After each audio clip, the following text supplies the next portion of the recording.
At a fundraising dinner for an American school that serves learning disabled children, the father of one of the students delivered a speech that would never be forgotten by all who attended. After extolling the school and its dedicated staff, he offered a question. When not interfered by outside influences, everything nature does is done with perfection. Yet my son, Jimmy, cannot learn things as other children do. He cannot understand things as other children do. Where is the natural order of things in my son?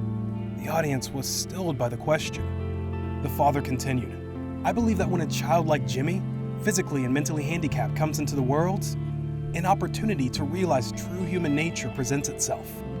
And it comes in the way other people treat that child. Then he told the following story. Jimmy and his father had walked past a park where they saw some boys Jimmy knew playing basketball. Jimmy asked, Do you think they'll let me play?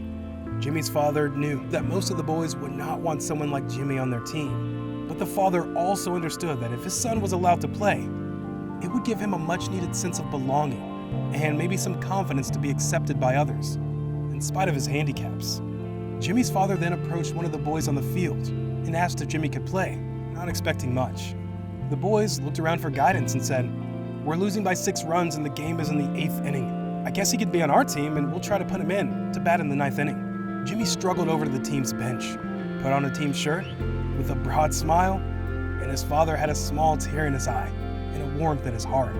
The boys saw the father's joy at his son being accepted. In the bottom of the 8th inning, Jimmy's team scored a few runs but was still behind by 3.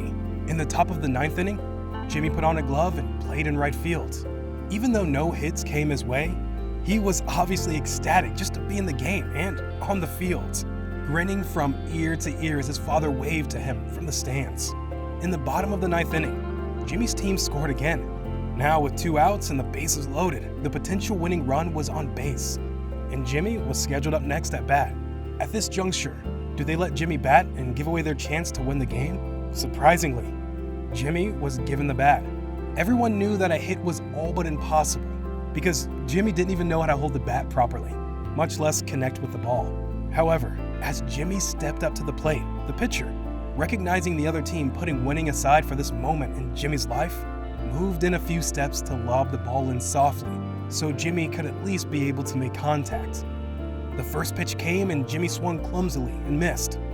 The pitcher again took a few steps forward to toss the ball softly towards Jimmy. As the pitch came in, Jimmy swung at the ball and hit a slow ground ball right back at the pitcher.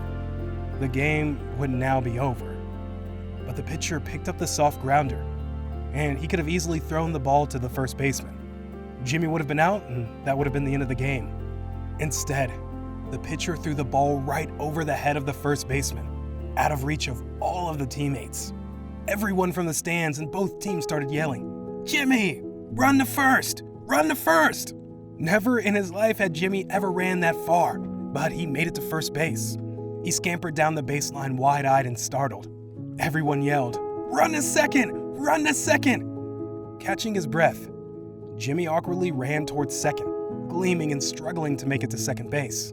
By the time Jimmy rounded towards second base, the right fielder had the ball, the smallest guy on their team, who had a chance to be the hero for his team for the first time. He could have thrown the ball to the second baseman for the tag, but he understood the pitcher's intentions, and he too intentionally threw the ball high and far over the third baseman's head. Jimmy ran towards third base deliriously as the runners ahead of him, as the other runners circled the base towards home.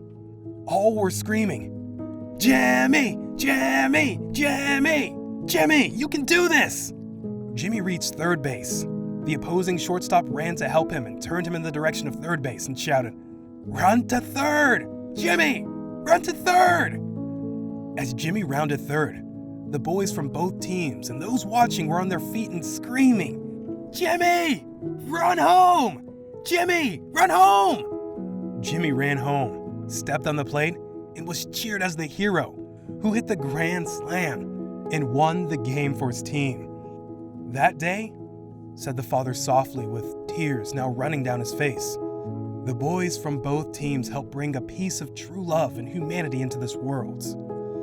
Jimmy didn't make it to another summer and died that winter, having never forgotten being the hero and making his father so happy, and coming home and seeing his mother tearfully embrace the little hero of the day.